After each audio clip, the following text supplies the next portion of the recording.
पैसा और व्यवहार, ये मायने नहीं रखता कि आप कितना पैसा कमाते हैं, बल्कि ये मायने रखता है कि आप कितना पैसा सहेज पाते हैं।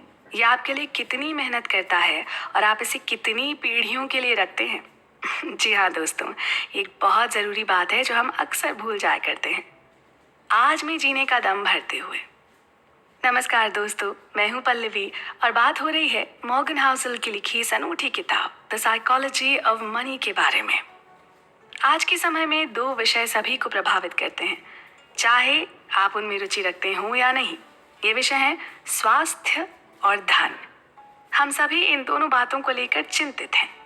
वैज्ञानिक खोजों ने डॉक्टरों के पुराने विचारों को बदल दिया है कि मानव शरीर कैसे काम करता है और वस्तुतः हर कोई इसके कारण स्वस्थ है। हमें पता लग चुका है कि अच्छे स्वास्थ्य के साथ ही अच्छा जीवन संभव है, इसलिए हेल्थ और फिटनेस एक उद्योग के रूप में बेहद सफल हैं। वहीं दूसरी ओर फाइनेंशियल इन्वेस्टमेंट्स या पर्सनल फाइनेंस यानी धन निवेश उद्योग या व्यक्तिगत वित्त एक अलग ही कहानी है। बड़े बड़े विश्वविद्यालयों से आने वाले सबसे चतुर दिमाग भी बहुत ऊंचे निवेशक बन पाए हों, क्या ऐसा कोई सबूत पाया गया है?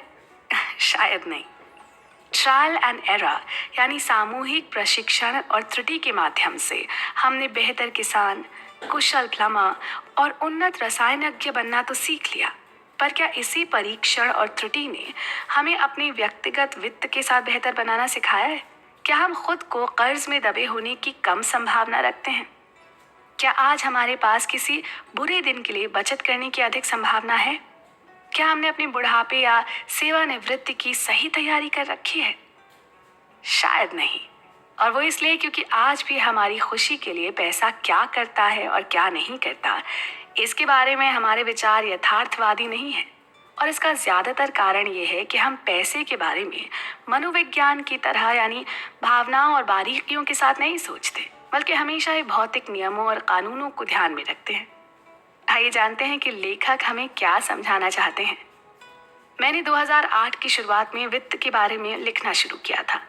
ये दुनिया भर में आए वित्तीय संकट की सुबह थी और 80 वर्षों में सबसे खराब मंदी थी। जो हो रहा था उसके बारे में लिखने के लिए ये जानना ज़रूरी था कि ये सब क्यों हो रहा है।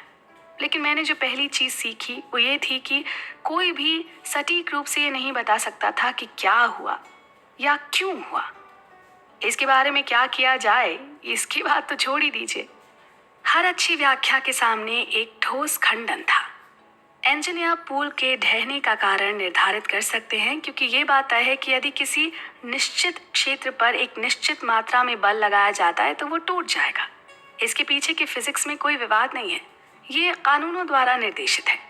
फाइनेंस बिल्कुल अलग सब्जेक्ट है, ये लोगों के व्यवहार से निर्देशित होता है और मैं जिस तरह का व्यवहार करता हूँ वो मुझे समझ में आता है, लेकिन आपको अजीब लग सकता है।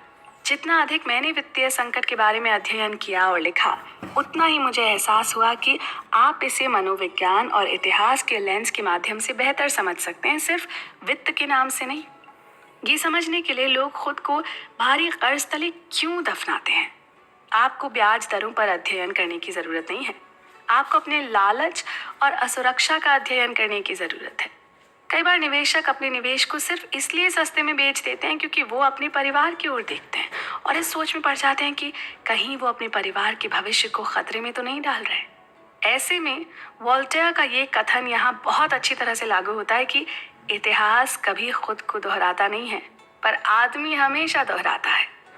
इस विषय पर अभी काफ़ी चर्चा होती रहेगी, आप भी जुड़े रहें हमारे साथ।